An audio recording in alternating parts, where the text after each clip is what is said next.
안녕하십니까. 사이버 범죄 파헤치기 오박사입니다.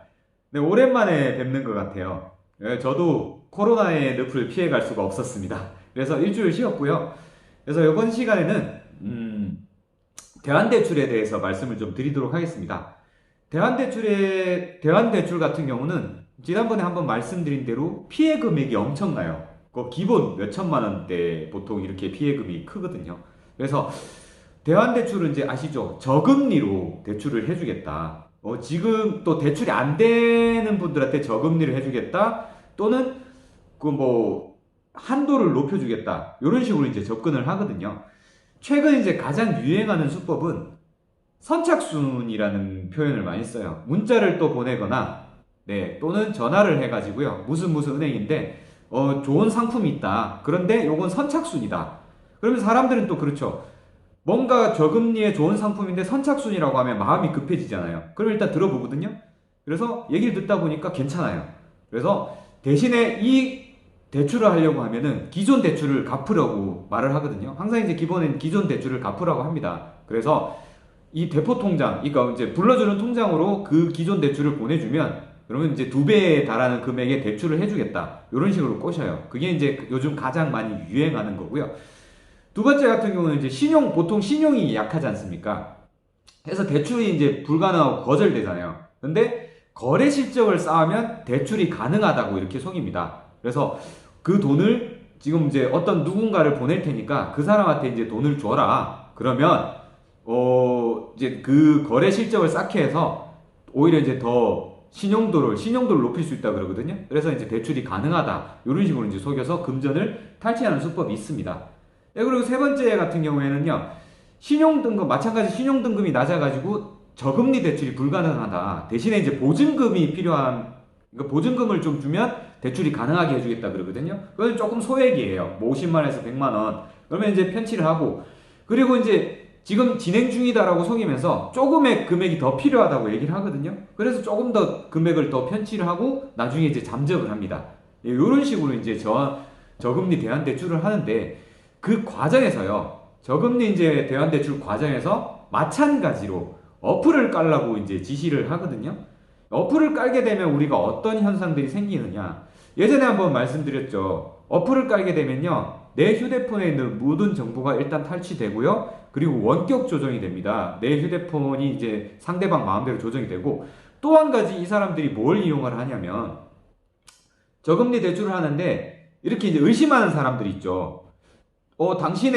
그러면, 자, 어플을 깔게 하고요. 자, 정 못 믿겠으면 여러분이 대출한 그 금융회사에다가 전화를 해서 그 부분을 확인해봐라. 그렇게 얘기를 하는 거예요. 자, 그러면 이제 여러분들이 전화를 끊고 휴대폰으로 전화를 하겠죠? 무슨 뭐, 제2금융에 뭐 예를 들어서 대출을 했다. 그러면 그 회사에다가 전화번호 나와 있을 거예요, 인터넷에. 그럼 그 번호로 전화를 합니다.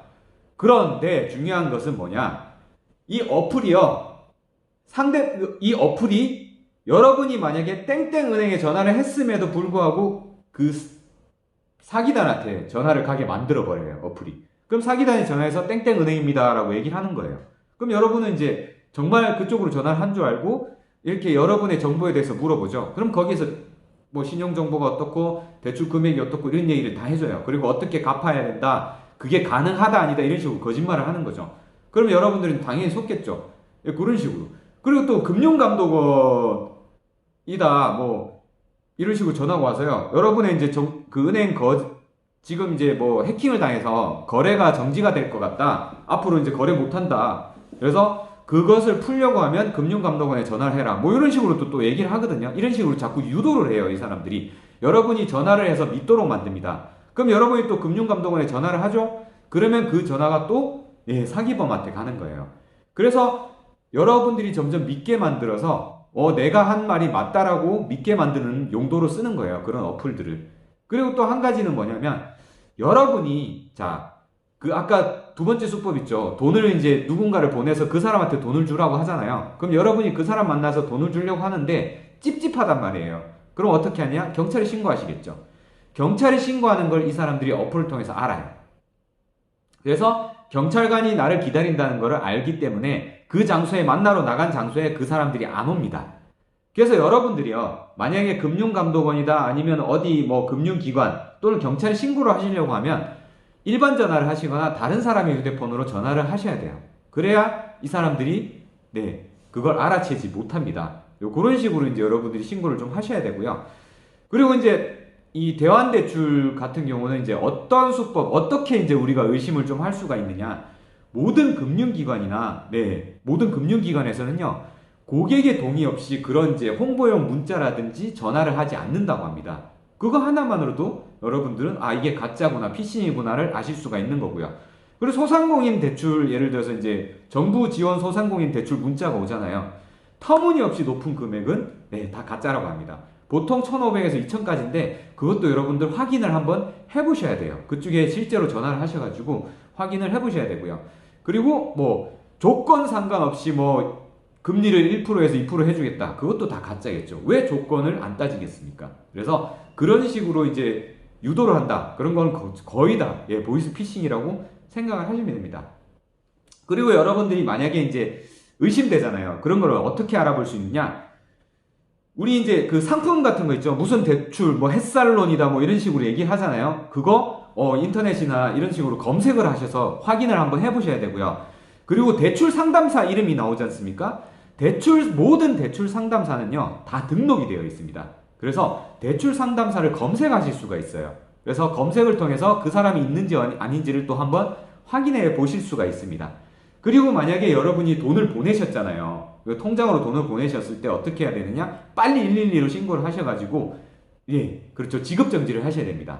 그리고 나서 그 금융감독원 불법 사금융 피해 신고 센터가 있어요. 전화번호가 1332번입니다. 1332번. 글로 전화하셔가지고 그 다음 이제 구제 대책에 대해서 문의를 하셔야 됩니다. 그럼 이제 거기서 어떻게 하셔야 된다, 뭐가 필요하고 이런 부분들을 다 알려주거든요.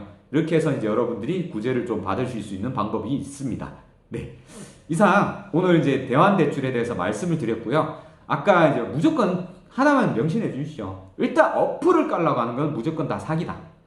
그리고 어떤 금융기관에서도 그냥 일방적으로 문자나 전화로 홍보하는 기관은 없다라는 거. 그 정도만 가입하셔도 또 돈을 사람한테 보내달라고 하는 경우도 없거든요. 아무리 급하셔도 이것만큼은 명심해 주셨으면 좋겠습니다. 감사합니다. 이상 오박사였습니다.